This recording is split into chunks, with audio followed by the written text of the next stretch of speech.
G'day everyone.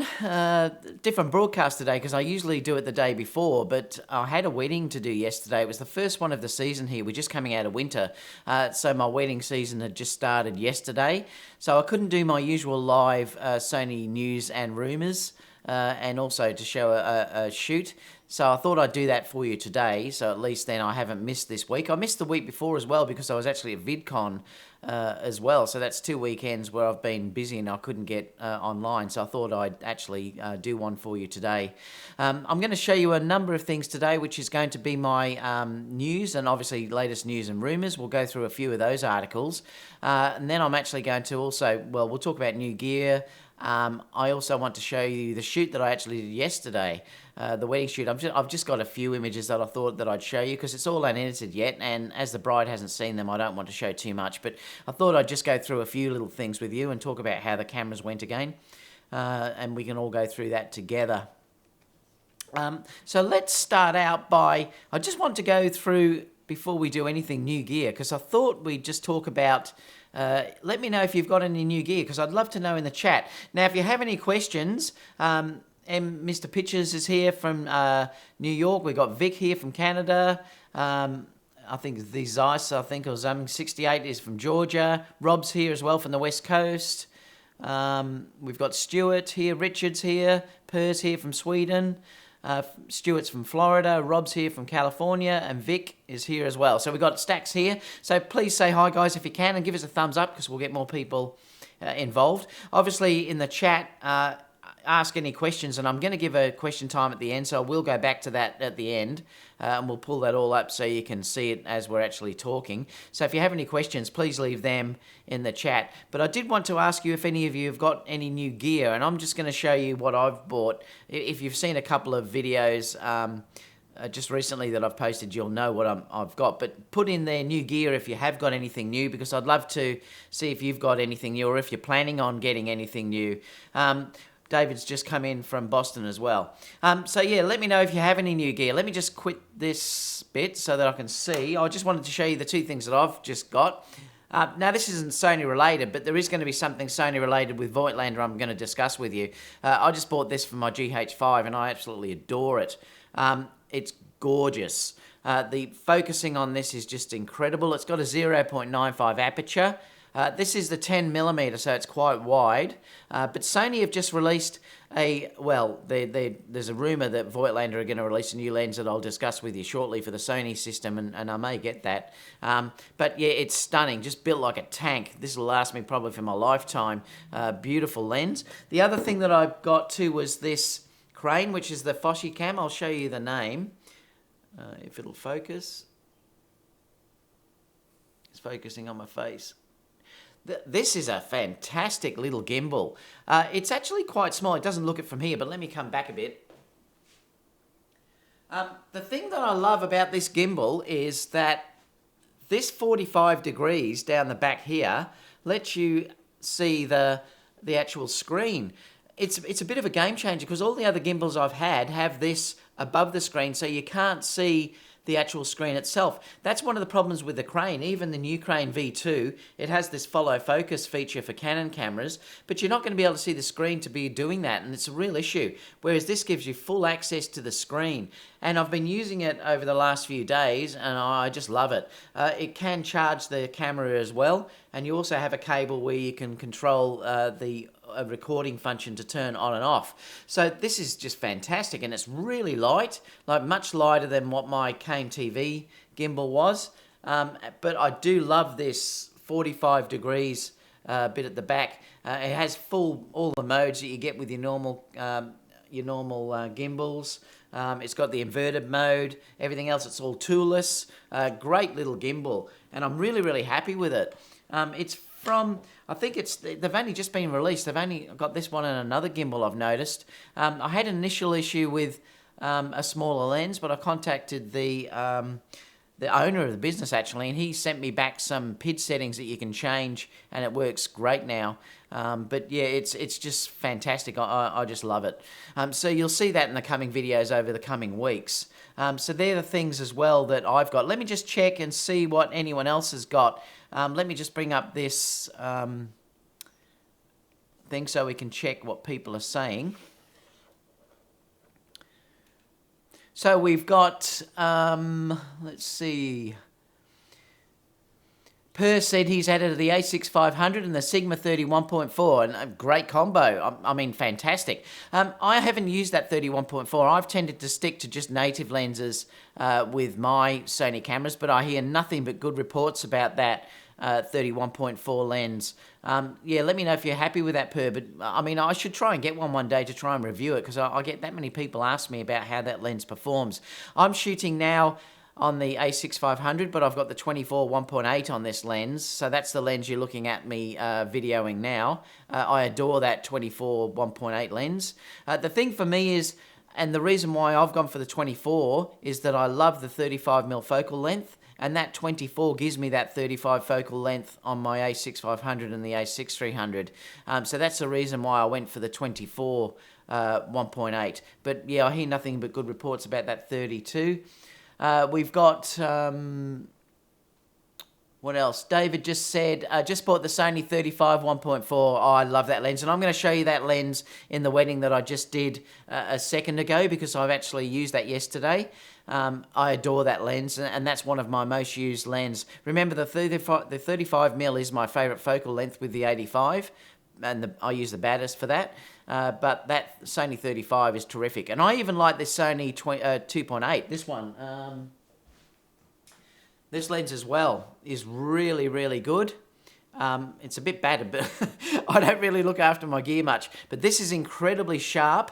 And if you love that 35 focal length, it's great. It's great for walking around doing street photography and stuff like that. So the 35 is a really, really good lens. And that's a great lens as well. What else have we got in here? Vic said, just got the small HD focus Sony kit. Yeah, that's great. I'm really enjoying that. I'm only using it on my GH5 at this stage, because I'm still waiting on B&H to send me the Sony adapters, like the battery and also the lead.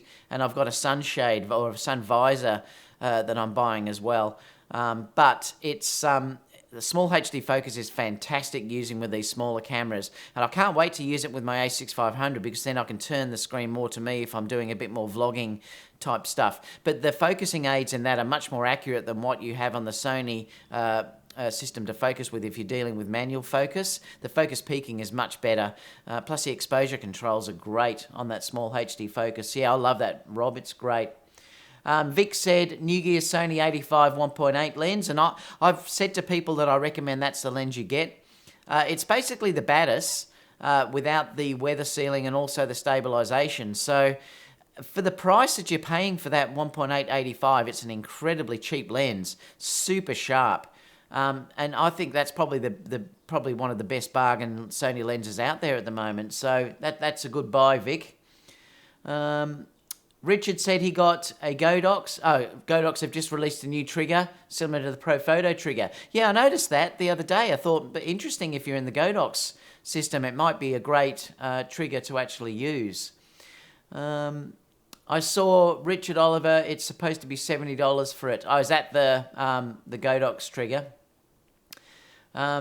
Tech Extreme said, I just bought the Zeiss 55 1.8 for the A6500 lens, will be my portrait lens, and the 24 1.8 for YouTube. Yep, perfect. That's what I use all the time with the A6500. I use the 55 because it gives me the 85mm focal length, and I also love that 24 1.8 because it gives you the 35mm. They're my two favorite focal lengths. So if I had to say to anyone, if they say to me what would I recommend for the A6500, the two lenses that I would recommend the most, it would be to be the 24 1.8 and the 55, because that gives me that golden lens that's fantastic for portraits, and it's also a great street lens with the 35mm focal length. It may vary for you, but they're just my two favourites.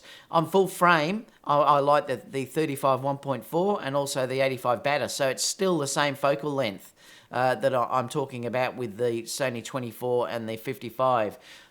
So that's great that you're using those lenses there, Techno Extreme. Exactly what I like to use as well. Keith's here. G'day, Keith. How you going? So that's about it, is it, for new gear at this stage? Keith's just said, watch out, Richard Oliver. Jason Lanier isn't the biggest Godox fan and dislikes his brand. I think you're saying that, are you, because of the Neo light that's just come out. Godox is fine. It's fantastic. If I didn't have Pro Photo, I probably would be trying out the Godox stuff. It's just for me that I've got Pro Photo, so there's no reason for me to go down that avenue. But everything I've seen with that system, it seems to be really, really good. It's cheap, and it seems to be really good quality. So it's fantastic. And like I said, I think I'd be probably buying that too if I didn't have Pro Photo. Is there any more new gear before we continue on? Because I'll go through the news, guys, as well. Well, you can put that down and let me know. With the questions, now I'm going to pull up questions at the end, so I won't stop, but you can answer yourselves if you have any questions in this live chat, and I'll bring that back up near the end. So let's go to some news, because I want to take you through some interesting things that I've just seen this morning. So there's still, looking at this, there's still obviously rumours going around that they may still put S-Log on the A9. Now, it hasn't happened yet, and I am still hoping that it actually happens. I've found that using video on the Sony A9, the video actually is outstanding. It's probably the best there is if you're talking about sharpness. I think it's a fraction better than what I'm getting with my A6500. The only issue is I can't use log, which sometimes I do like to use. If I'm shooting, say, in a wedding like what I did yesterday, and I need that complete dynamic range because the bride's in the sun, well, then I may, and say, for instance, she's in the sun, but they're also underneath a tree, and I want to get the groom that's in the shade in the tree, you need S-Log to get the full dynamic range, or at least SIN-D. But you can't choose any of those at the moment on the A9, so it's a bit of an issue. If you're just talking about video itself, just shooting video out of the A9 is outstanding. It's incredible. It's so sharp. It really, really is sharp. It's beautiful. But that's the only issue at the moment, is that they have taken that A9 out. So this article, and I will put these articles in the description down below so that you can have a look. But this article talks about that the Sony may be thinking about putting it back in. There's a whole thing here talking about, I'm not going to go through the whole thing with you because we'll be here forever, but there's a whole thing in here talking about what they would like to sort of do. But it's saying here with S-Log on the A9, we asked Sony about the emission of S-Log and play memories on the A9. Basically, it appears, they were saying that it appears like it's forced product segmentation, which is what Canon is known to do, which is not a good thing. Sony haven't done that at this stage, and I'm hoping that they do go back. While it appears that they may indeed that have been the case, that segmentation, we were assured that Sony takes our negative feedback about these emissions seriously. So what we're hoping here is that Sony may be listening to customers that do complain that they haven't put these S-Log profiles back into the A9. The other thing is, you might also say Play Memories app is no big deal. Well, it is for me, because I'm using this 6500 at the moment, and I also use the Sony A9. If I'm shooting video and I want it to go longer than 30 minutes, the only way I can do that is by using that Play Memories hack. That gives you that uninterrupted recording time. So without that, the Sony A9 will shut off at 29 minutes, whatever it is. It's around that figure. So I can't just leave it running. I have to man that camera, which is a real pain. So I really do wish that they bring that back in. There's also things like the time-lapse and things like that you can't do now because you haven't got the Play Memories apps. So I am hoping that they bring that back in. So let me know what you think about that, guys. Let me know whether you think that Sony should have put the S-Log into the A9, or whether you're hoping that they will put it in. Whether you also think too that they should have also had the Play Memories app. I know they're saying that this is targeted at the professional, but the Sony A7R II is targeted at the professional, and that has all of those features in it. Even the new RX10 10 Mark IV today, or the new camcorders that I'll show you. I think the RX10 probably has S-Log, but the new camcorders that came out have all those S-Log features in it. So I'm just hoping that they don't do this segmentation. I don't want Sony to go down the Canon line. Now, people might say, yes, it's a professional camera. Let's not worry about those things. I don't want S-Log, or I don't want Play Memories app. But it's fine. If you don't want to use those features, don't use them. But they should still be there. But let me know what you think, and we'll discuss that in the questions later on. So that's the number one thing I wanted to talk to you about there. The second one is, a few of you may have seen this during the week, but it's showing the Sony A9 and how fast the actual video is. If I click on play on this, let's see if I can get it going. But basically they're saying this is not a video. It's just using the Sony camera shooting at its full speed. So here it's shooting at 20 frames per second. So basically it is shooting video, and it's only missing 1 or 2 frames all the time. So if you want to watch this, you could actually see how this is done. Now, the new RX10 Mark IV is even faster than this, so this will be shooting basically video in the RX10, so you could do it. Now, I don't know why you'd want to do that, but it is showing how fast that the shutter and everything and focusing is working here, so I won't play the whole thing, but basically that's it. So that's shot with the Sony A9 in its continuous mode. So let me know what you think about that.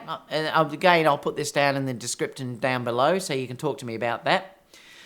If you are interested in getting the latest Sony cards, and I've got both of those in the Sony A9 that I've got, it has got $70 off at the moment through Amazon.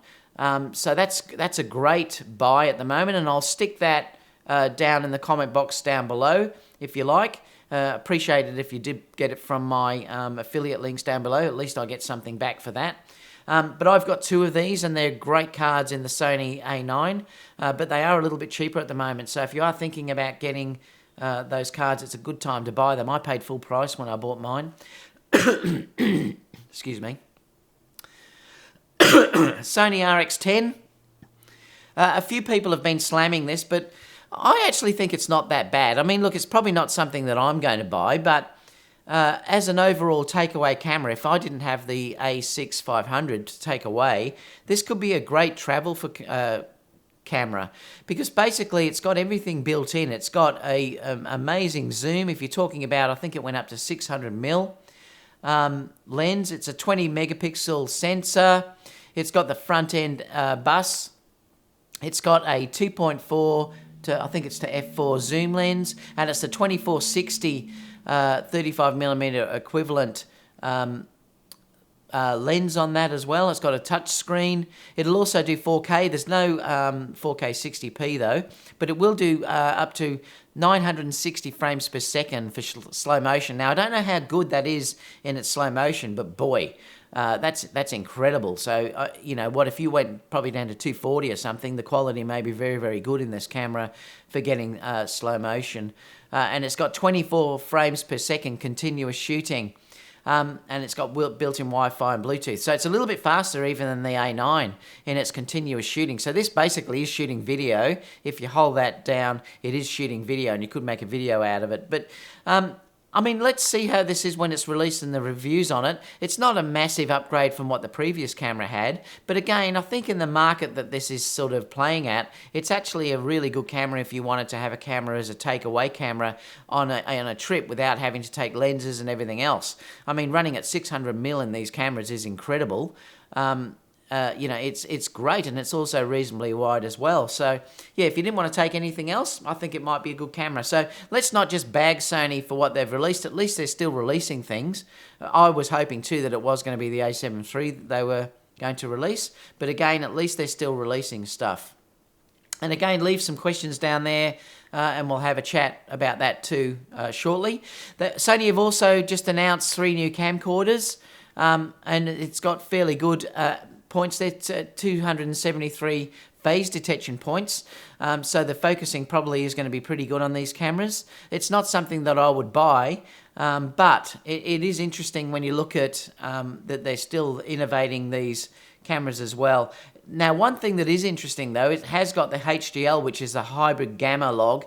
So it's got the HDR feature built into this, which I know the new GH5 is going to get in a new firmware at the end of this month. So this is interesting because I'm wondering whether some of these are going to play out into the new Sony A7S III or A9S, whatever it's going to be. There's a couple of things there. Looking at that, I think they have to, but I'm not sure how they're going to go with the body and the processor. So these cameras are very, very big, and that's the reason why they can shoot this HDR workflow and things like that, because there's obviously not an issue with overheating in these cameras because the body's so big and they probably have big heat sinks in them. They haven't been able to do that in these Sony cameras, but I am hoping that some of this will, say, filter down or go up to, say, a new A6-700, something like that. I just love that. Sony needs to answer basically the GH5. They have to bring something out that will do 4K 60p. And they probably also have to look at doing HDR as well. So it's going to be interesting. And I'm wondering whether that's what they're holding back at this stage. Perhaps they're holding back for a new sensor or a new processor in their cameras that will not run as hot. So it gives them that ability to be able to shoot this 4K 60p, which they really need to have. But yeah, let's hope that happens. So, but great that these have phase detect in them. So the focusing probably is going to be very, very good. Voigtlander are also bringing out a new lens, and this is great for Sony. I mentioned before how much I adore this little lens I've got for the GH5. This is going to be a 40-1.2 lens. Gorgeous, fantastic if you're shooting video. You pair this up with something like the A6500, or even the A6300 or the A7S II. It'd be stunning. Using this lens on that camera, because it's not focused by wire, it's your true focusing, so it's so much better to focus with this type of lens. Excuse me again, bit hoarse this morning. No costs or anything released yet, but they're probably saying it's going to be around about $1,200 US. So they're not cheap, but again, remember, lenses last a lifetime. Bodies can be changed, lenses will last a lifetime. And the last thing I wanted to talk about was this, because Sony are obviously upping their Pro support, especially for the US people, and I think they've done it in England too, in London, hoping eventually we get them worldwide. Like, well, I am in Sony Pro support here in Melbourne. It gets sent to Adelaide though for me, but the system works amazing.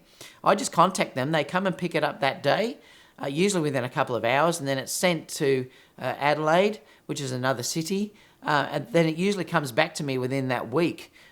So yeah, it's fantastic. But they're doing walk-in ones, and they're saying that you can now walk in New York City and Los Angeles. So that's another great thing as well. Just let me grab a drink.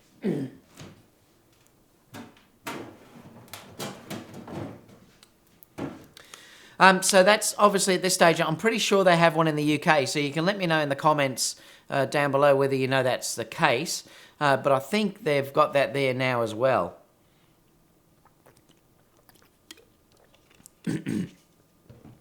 Now, the other interesting thing too is that they're saying in here that they're also introducing technical teams that will provide field service at major sporting events, because this is one of the things that Canon and Nikon obviously had as a major thing. Well, Sony now are going to be offering that as well.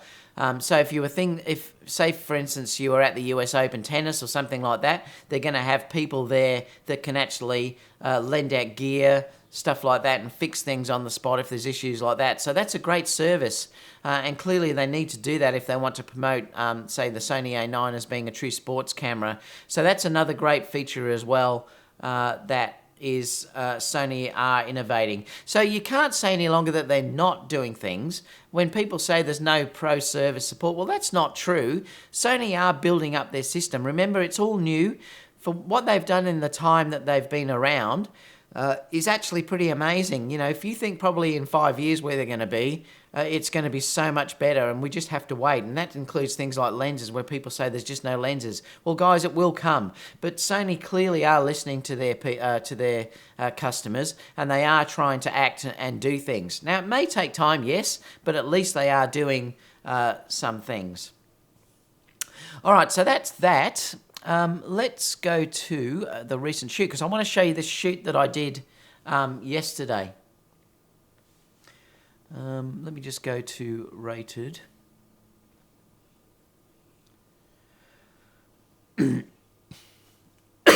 Now, please just remember these images are completely unedited. So these are all straight out of the camera that I shot from yesterday, apart from one, which I'll show you where I have edited because I wanted to do a sneak peek for the bride yesterday. If you noticed yesterday, I did a couple of live broadcasts from the wedding I'm going to start doing that. Wedding season starts to pick up for me again. I think it's now next month where I'll fully get back into it. I've got a shoot tomorrow that I will be broadcasting. I'm doing a whole group of girls in some blossoms and stuff like that tomorrow. So I may even do a bit of a live broadcast there too. But I will start broadcasting more live stuff as the shoots are going on. But this was shot yesterday, and I just wanted to sort of talk to you a little bit about this wedding. This was a very intimate wedding. It was really fantastic to do it. There was only the bride and groom and then around about 4 guests or 5 guests that were involved. It's the smallest wedding that I've ever done. But it didn't make any difference for me cost-wise because I charge the same no matter how big the wedding is. But it was just beautiful because it was very romantic. The couple already have a couple of children. They've been together for a number of years and they decided to get married. So it was a very intimate setting. But the thing was too, I only had around about 2 hours to do this whole wedding. So it was quite rushed when we started to go around. But I'll talk to you about that. And it was also basically at midday. So I did have to combat that midday sun. But I just wanted to talk to you too about just little details that we were shooting. And remember, this is only a small portion of this. I don't want to show you all of the images here because the bride obviously hasn't seen these images yet. So I'm only showing you a very small section of what I did on the day. I used 3 cameras. I used, I'll just go back to here. I used the A7R2, I used the A6500, and I used the A9. I'll use the A6500 with the 10 to 18, and I wanted to use that because I needed a really wide lens to shoot in this tiny room that I'll show you in a minute where they were getting married. So I wanted that extreme wide lens there. So I used the A6500 with that 10 to 18 lens on it there. I also used the A7R2, and I used that for a lot of the formals outside with the A9. And I used the A9 for most of the wedding the wedding part of the images, the ceremony.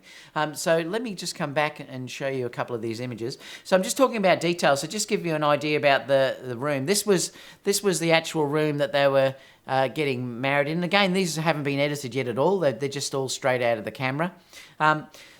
So this was shot with a 35 1.4, and I shot this at 1.4 because I wanted to let all this nice ambient light that came through, and I'll obviously adjust exposure and things like that here. But this is straight out of camera that I wanted to actually show you today without any editing at all.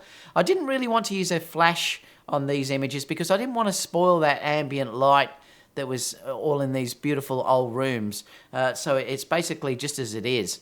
But again, this is how tiny this thing was, this wedding area. Now this is where I had to use the A6 500, and basically it was the 10 to 18 millimeter lens here, and this was shot at 10 millimeter. Now this was the size of the actual wedding. It's so cute because it was really so small. You can see the number of guests that were actually there, and they just got married in front of the actual fireplace through here as well. So it's great to have that really wide lens that I could bring this whole room in, because that room actually is tiny. So to be able to get the whole room like that was great, and I wouldn't have been able to get that with my 16 to 34 millimeter lens. So I definitely needed something wider. So that's where having that 10 to 18 can be a big advantage.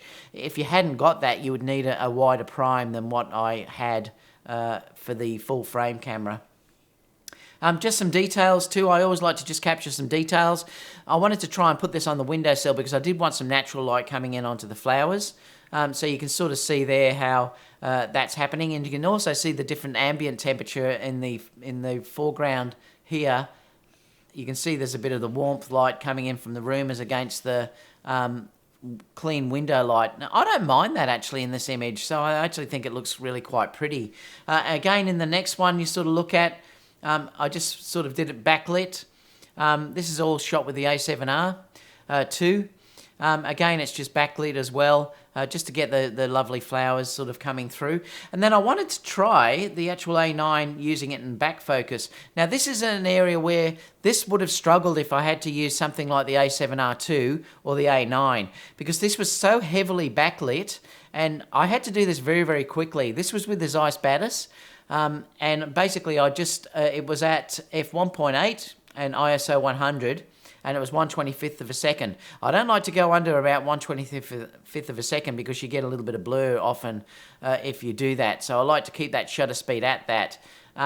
So it was great. The focusing worked amazing. That camera is a game changer if you're talking about situations like this where the bride was so heavily backlit coming in through this back door, just about to enter the ceremony location. And it captured it beautifully. And that was just with face detect. Had no issues at all. It wasn't hunting. It just nailed it and just grabbed that focus immediately. Little things like that too, where I just was moving the camera around really, really quickly. Remember, these are all unedited at this stage.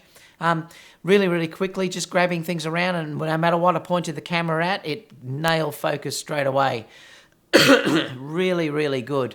I'm really happy with you know, how the camera actually works. Again, if you were looking at the wide angle, the 10-18 gave me that wide angle, and like I said, this room was incredibly small, and it gave me the ability to be able to capture this whole scene. So if you weren't prepared with lens-wise, I would have been in trouble yesterday.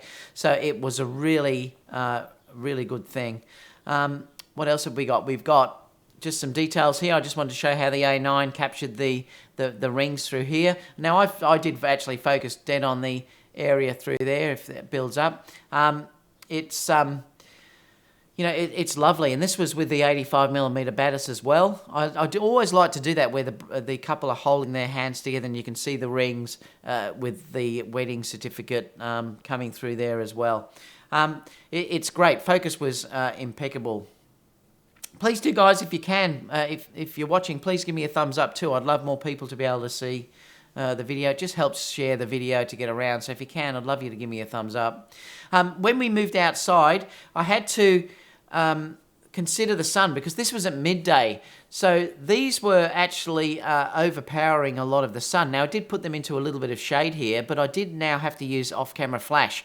Now, because I was working so fast here, I just wanted to use my Sony flashes. So basically, I was using these. I'll just grab them. I was just using... Oh, wrong window. I was just using my normal Sony flashes yesterday with the Photix Odin 2 transmitter and the Photix receiver. So I was using 2 of these yesterday, so my assistant was holding 2 of these.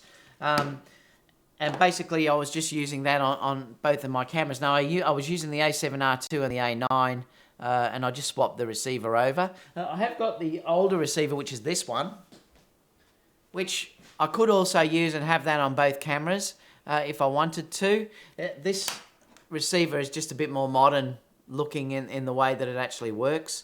They both do as good a job though, so they'll both do high-speed sync, and they both communicate really well with the camera.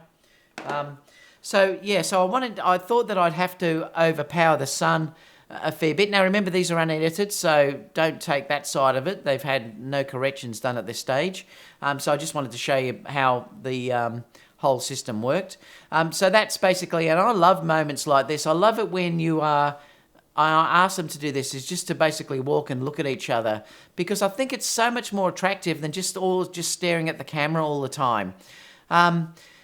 It's you know, it's something you've just got to consider to try and make it, and that's what brides often say they love about my work, is that I do capture things very natural. And, you know, I just want them to be walking and talking and just being themselves. And these are sort of images that I love. I do post some, and you can see this when I look at this next image, that I just had her looking down at the flowers. So I always tell them to put the flowers down like that, and their eye has to sort of draw attention down to that area there as well. Just make sure their fingers are relaxed too, because she had them a bit tense at first. So I had to tell her to relax her fingers. So make sure that you're aware of that. Now the sun is behind her. I had to stand her in that position to enable the sun not to be into their face.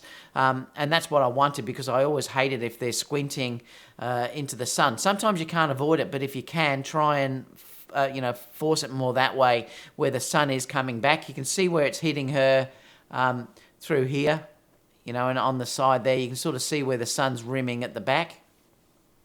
But again, you've got to work sometimes with what you've got. Don't forget the groom as well. You've got to make sure that you capture details of the groom. So, I wanted to take just a shot here of his flower. This was shot with the A9, 1/1000th of a second. And again, even the next one, I've just shot the groom. Just told him to try and be relaxed. Grooms can sometimes look very tense, so just get them to put their hands in their pockets, be a bit more relaxed. Guys can be more front on, which is fine with guys, whereas girls, you've got to turn them away a little bit. If you're looking at there, I've made sure that I pull that shoulder away from the camera, so that gives that little bit of shape. Whereas if you're looking at the guy's Matt here was able to turn more front on, because guys can be broad in the shoulders, whereas girls, you can't do that. They will look too broad if they're facing the shoulder. Another one here, if we look at it, this was the original. So I asked them to come into this area here. This was shot with the A7R2, and my assistant is hiding behind this tree, and she's got those two flashes that you just saw, and they're aiming directly at the couple through that area through here. So this was the exposure that I actually did, and I knew that what I wanted to do and how I wanted to edit this, and basically I ended up doing this. So if we look at the image, that's the retouched version. This is the only one that I've retouched at this stage. The venue shared this as well yesterday. So again, I've got the venue now sharing this, so other brides will now see this, look at that venue, which is a fantastic thing. I didn't even ask them to do that. I actually just put it online and they just shared it. That's the beauty of doing this very quickly and to get it out so fast and then to share it, because hopefully venues will start to share them, and it's just beautiful. I mean, it's lovely and sharp. If you look all around it, it's just beautiful. That lens is incredibly sharp. This was shot with the 35 1.4, and I shot it at 4.5. It's just beautiful, and I just adore this. I did do a color version of this, but I didn't post it. You can sort of see that there. That's the edited color version, but I just like that striking black and white with this one, because I think that it just matches the tone of what was going on. Now remember, when I exposed for this, I did actually expose for that ambient, because if I didn't, all of this sky would have been blown out. So that's the most important thing that you can do here, guys, is remember to always expose for your ambient and then add the fill flash. That's what I did. Now they would have been totally black if I didn't put that fill flash on them, because it was so backlit. They would have had no light on them at all. That's why I had to have the flash. They were just bare, pointing directly at the couple, and it gave them that separation from that background. So that's what I did with that one. Again, these are unedited, so please just take it from that they haven't had the editing done yet. I just like moments. I always sort of set the couple up, but then I'm usually capturing when they relax, because they're often the moments that I love the most. And usually it's what the bride and groom love the most too. So it's more about them being natural in their natural environment and just being in a moment amongst themselves rather than being in posed situations, because I'm not that much of a fan of posing all the time. I will do some, I have to, but they're the type of images that I just love. And when they're walking down an area like that, just to get them more natural when they're just looking at each other and just sort of showing how much they love each other and being more relaxed. Again, this was shot with a 70-200. I shot this with that because I wanted that compression in the background, and I was a fair way away, so I was shooting it with that. The next image here too, I did it where I focused two different images on this. I focused the first one, and it's just to give them two options. I focused on the flowers, and you'll notice that they're out of focus in the background. Now, I did that deliberately. This was also shot with a 70-200. This is shot with the A9. The next one that you see, I focused on them and let the flowers be out of focus. So it's just given two complete options. And just be aware of things like this too, that I've asked her to let her arm down loose because I didn't want it to be too tense. I wanted it to look like she was more relaxed in this pose than being tense.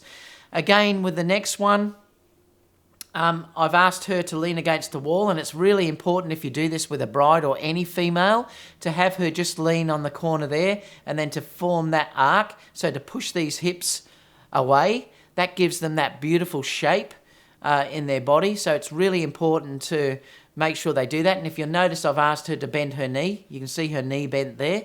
Again, that gives gorgeous shape in females. You have to try and have that shape. Guys, you wouldn't do that, but girls, you do have to try and have that shape. And it just looks so much prettier that they get that, you know, lovely curve that they have naturally. But if you don't do it, it would not look like this. So just make sure that you try and do that with a bride. And that's the same image. These were shot with the A9, but I just wanted to get up nice and close to them. This was shot with the 70-200 as well. The next one here, I've just got them to sort of be sitting on either sides of the walls. Now you notice I've had him, and this is fine with guys, that he can be leaning directly on the side like that, more square, whereas she has had to have that curve done, which gives her that more female curve. And again, they're just being natural. They're just looking at each other, which is what I want.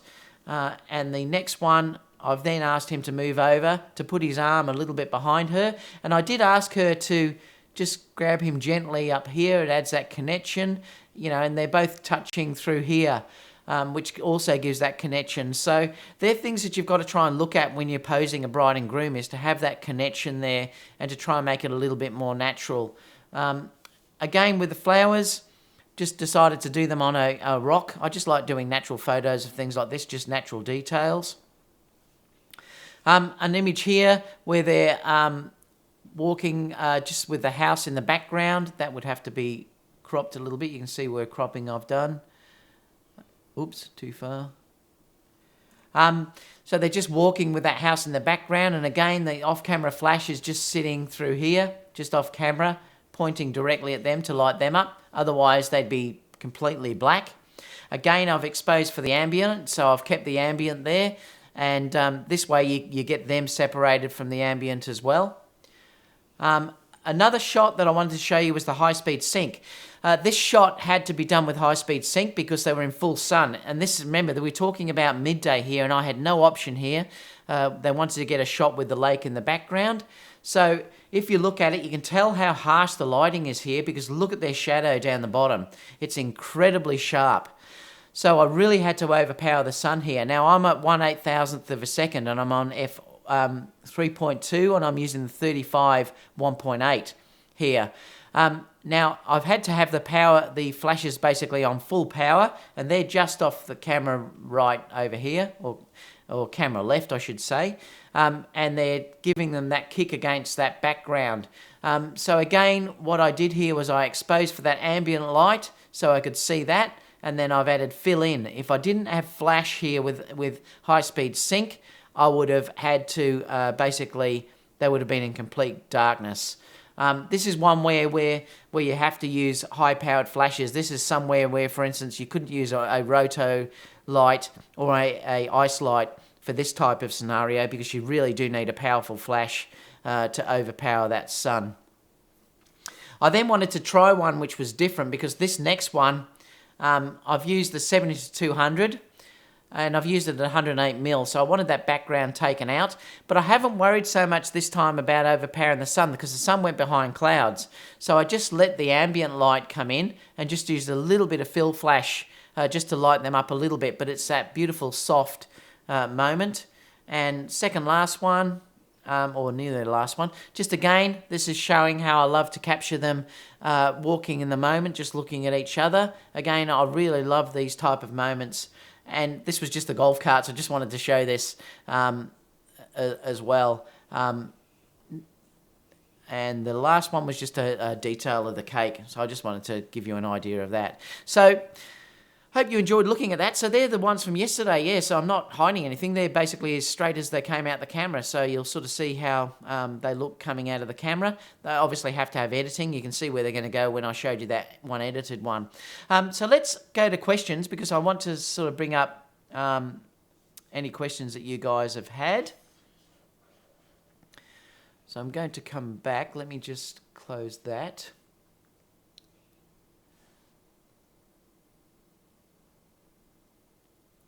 And let me come back through here. So let's have a look. Some of those we answered before, which was done. David said, David, I don't think my credit card can handle any more new gear until next month. I'm the same, honestly. I've just thought, oh, how much can you keep spending? I know it's, and a lot of the times, look, at the end of the day, you really have to use what you've got sometimes and call an end to this gas stuff, because remember, the camera is easily what you've got now could last you for the next few years, but we all suffer from it, and it's just something we can't get over. The iPhone for me is probably going to be the next one. I'm debating getting the iPhone 8 Plus or to get the new 10 iPhone X version, the iPhone 10. I'm still sort of debating what to actually get. Let's have a look what else people are saying. Keith said, and that's how to educate people in the art of photography. Jason Lanier is just about fame and thinks he's right about everything. I'm not sure what that was talking about. Hey, David, my Nikon F10 arrived today. Oh, cool, and it looks brand new. I showed that the other day, my little film camera. I'm going to show it again. Hang on.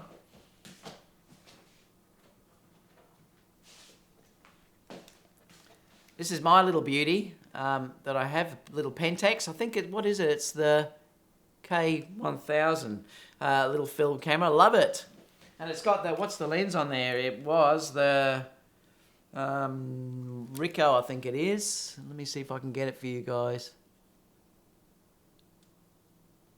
Retro. Woo!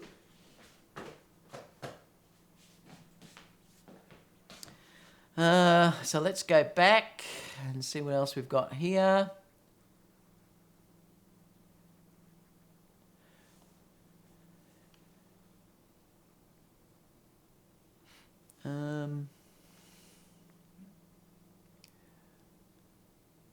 Let's have a look. Oh, so Keith has said the RX10m4 is better than the Canon 60 Mark II. Canon have got to do some work, guys. Look, I'm sorry if you're a Canon shooter and you're looking at this talk. I'm sure you're probably not, because this is more about Sony. But Canon need to innovate. I mean, look, Nikon have, or Nikon, I always say Nikon, but Nikon always have, they have with the D850. I think that's an amazing camera, and I think at least they're trying to look after their customers. But what if Canon released? Honestly, the Canon have to lift their game. And if you think of their time that they released, there's still 2 more years on the 5D Mark IV before they even consider updating it. But if I was if I didn't want to go Sony, I would be now going to and getting the D850, because that seems to be an amazing camera for the money you're actually paying for it. What else have we got? Canon Epic fail. Yeah. Damn, Sony people are going to go broke and lose their house because of you. I know, it's a problem. In one way, I don't want them to release the A7R or the A7 III, because I don't want to have to buy another camera. But I don't know. Hopefully it'll be announced later this year, and then I can purchase it next year. But I won't be getting the A7R III, whatever that is. I'm happy with my A7 II. So that probably won't be an upgrade that I will be making. I probably would buy immediately if they had an A6-700. I probably would purchase that straight away. Hopefully it'll come out with a flip screen and 4K 60p. What else have we got? Just saying it's about time Sony do something about pro support, and they are. They're tending to do something now. And Keith has said, what about San Francisco and Chicago? I'm sure it'll come, Keith. Just give them time. I'm sure they're going to expand it everywhere.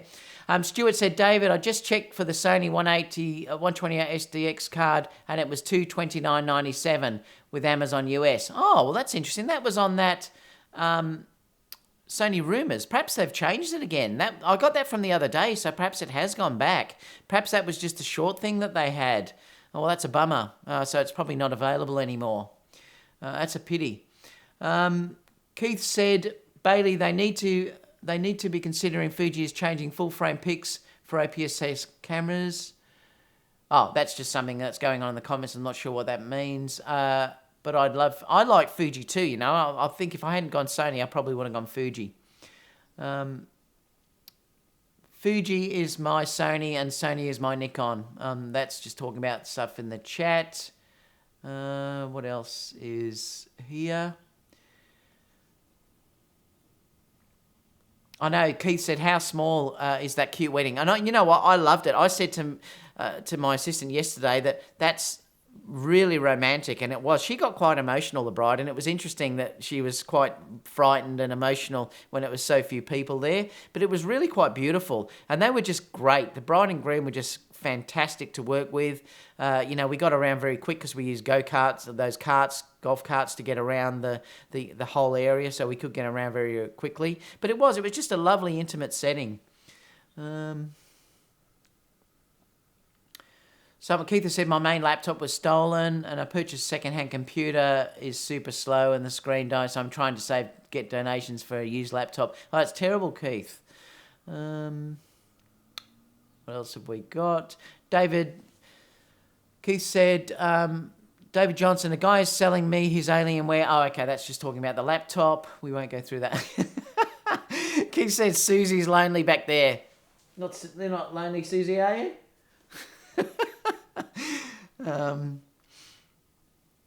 What else have we got in here? David said David needs to drop her again. I did drop Susie in a previous episode. I think I cut that out. You had to see that in the live show, I think. What else have we got? They're still talking about the laptop. Oh, thanks, Dave. David said that black and white is gorgeous. That's the black and white image that I was showing through here. Let me come back to that. Where was it? That was that retouched image, which was there we were looking at. And let me come back to this.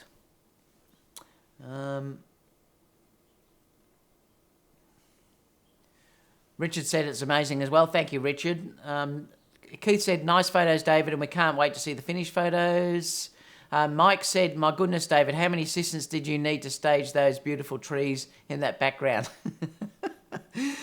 Just had the one assistant yesterday working with me, just holding the two flashes coming around. Vic said, on the wedding shot, I noticed some prints on the wall. Any of those prints your work? Yeah, they all... No, they're not. But the interesting thing was that that wedding venue used my work for their advertising, which is really interesting because I'm not their preferred photographer, which is really an interesting point. I very rarely work for companies that want me to be their preferred photographer, and there's a reason why I don't do that. The reason why I don't do it is because they basically want you to work for them rather than the venue. Rather than the bride and groom. So I'm very particular on who I do that with. I only do that with two venues where they don't ask anything for me other than give my name to brides to potentially work for them.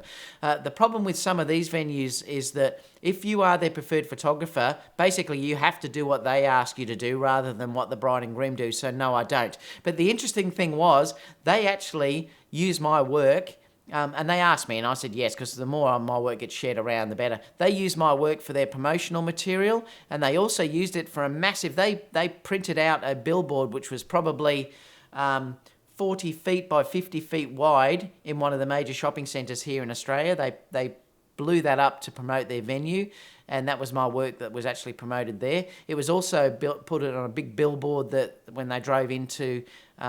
the area that venue was on a massive billboard on the side of the road was also my work. So it was nice in one way. I just made sure that I grabbed copies of that and shared it online so people could see that it was my work that was being shared. So I'm not their preferred photographer.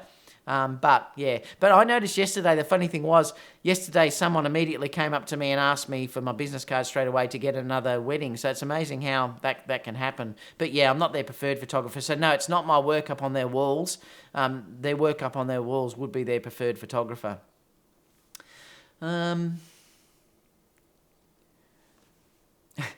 Nick and I said, no, not an A6-700, not now, please. And I'm hoping it happens this year. I'm just hoping that they can answer, say, the G5 with something. It's going to happen. I mean, you think there wasn't much difference between the A6-300 and the A6-500. So I'm hoping that they come out of the blue and give an A6-700. I'm hoping that happens sometime, or the A7 III hopefully will be released in a few weeks, or it'll be announced in a few weeks. David said, David, on average, how many photographs do you take when you do a wedding, and how many do you give to your clients? So the average is, yesterday that was only around about a 2-hour wedding. Well, it was a 2-hour wedding, so I ended up giving them, there will be around about 400. On an average wedding for me, it's anywhere between 800 to say 1,200 for an average wedding. I don't give any more than that, but that's about the average that I will get. And to be honest, I don't delete many images at all because I shoot very slow. My thinking in the whole thing of this, I don't want to be a run and gun type photographer that just goes bang, bang, bang, bang, bang, bang. And people have said that to me. They love the way that I work. I'm a little bit slower because I want to make sure that if I do, say, a setup, I'll only need to take 1 or 2 shots of that and then move on. And that's the way that I work. So I'm a little bit slower with them, but in the end of the day, I know that that result that I'm going to give them is going to look amazing. I don't want to have 20 shots that are all the same. And I know a lot of photographers do this. They'll end up giving a bride and groom 4,000 images, which is ridiculous because half of those images all have to be the same, or they've just got a slight difference in the pose. And it's not what I'm about. To be honest, I'd like to even give less than that. I think around about 600 would be an amazing thing. Remember, in film days, I used to only give around about 60 to sometimes it would be 100 max. So, but guys, slow down. Don't think we have to be this massive run and gun photographers and machine gun photographers and just go bang, bang, bang, bang, bang. Talk to your bride and groom and convince them when you have your wedding meeting that it's not about giving them millions of images. It's about giving them less images, but more quality. Richard said, David, Profoto going to release a new on-camera flash. Well, they're just about to release one for, I know they're doing the Fuji receiver or transmitter, so that's just about to be released. I think it's coming out later this year. They've just released the B1X, but I've got the B1s and I'm not going to upgrade. They're basically the same light. There's no difference really in them, but that's really all it is at this stage. Keith said, thank you for saying that. So are there any last questions, guys, before I finish for the day? What have we been going? Roughly, I can't tell. Nearly probably an hour, I think. Yeah, it's roughly an hour. I'm just about to go and have my morning coffee. Obviously, you guys are probably going to start having dinner or tea or go to bed wherever you actually are.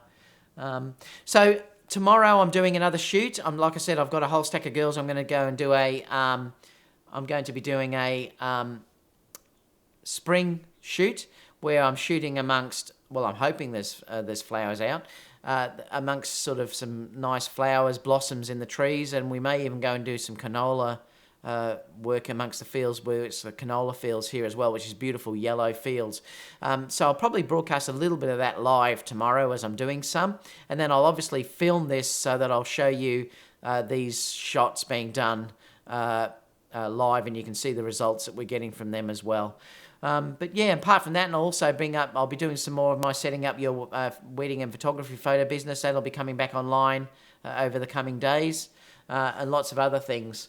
Vic said, do you have go have a coffee? Yeah, I will be. I love my morning coffee. I'm usually doing it at 10:30 here, and it's 10:28 here Melbourne time in the morning. It's the time that I usually go and get my coffee. I'm getting up to nearly 6,000 followers, guys, so thank you so much for following me. Look, you've got no idea how much I appreciate you supporting me. I'm not sponsored by anyone, unlike a lot of photographers that are out there. You know, what you hear from me is going to be the total truth. Everything I've actually got has been purchased by my own money. The only money I make basically is from my affiliate links down below, and that's only because you buy whatever is there and I'll get a few cents or whatever it is from things that you buy. So please, if you are purchasing stuff, check out my kit and buy it through Amazon, because at least I get something back from this. But apart from that, like I said, I'm not sponsored by anyone, so whatever I say is going to be the total truth, and it's only what I use. What I purchase is what I use. That's everyone just basically saying good day. So that's about all, guys. So thanks so much, and like I said, I'm probably not that far away from having 6,000 followers now, so I just appreciate it so much. So I'll catch you on my next video. So it's G'day from Down Under, and I'll see you all again soon for the next video. So bye, guys.